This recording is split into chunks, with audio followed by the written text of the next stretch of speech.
This is my office. It's where I write all my books.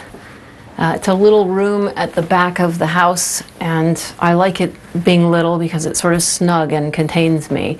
And also I have a window I can look out at all the neighbors doing their work.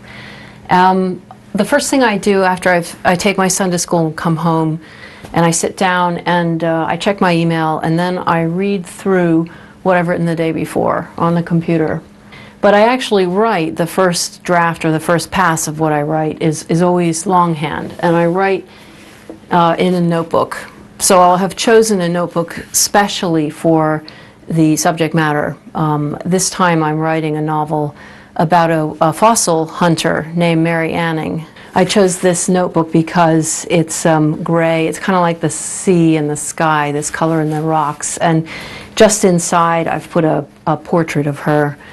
And I write longhand, scribbling around in here, and then I try to write about 1,000 words a day. And at the end of the day, when I finish the writing, then I transfer it onto the computer, sort of editing as I go.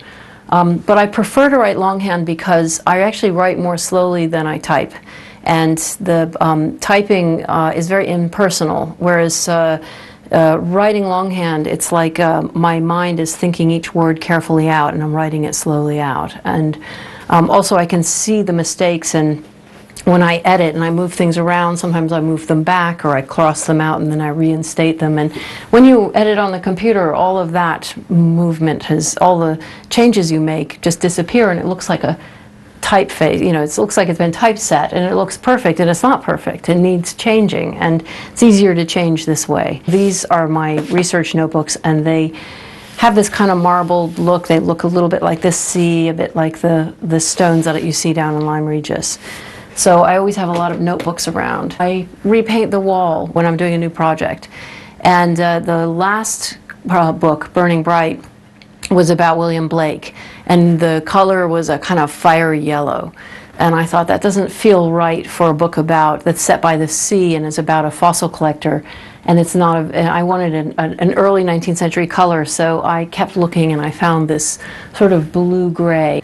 And on the walls I have things that are to do with the book and the subject. I always have a map of the period. This is a map of Lyme Regis from 1841, and I know exactly where Mary Anning lived and where her friends lived. There are also some scenes from the area, and also a whole kind of gallery of rogues. These geologists, male geologists, she had a lot of contact with, and when she has a scene with them, I'll look up and describe them from their portraits.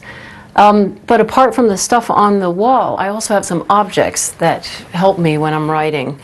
Over here, I've got a whole collection of fossils. And the one thing that I'm the most proud of, one day last summer I found this, which is a shoulder bone of a plesiosaur, a marine reptile, 200 million years old. And it was such a great moment to find it because I hadn't really been finding anything very interesting, and then suddenly I found this, and it fits perfectly in my hand. So sometimes when I'm writing, when I feel like I need to hold something, I'll hold on to this.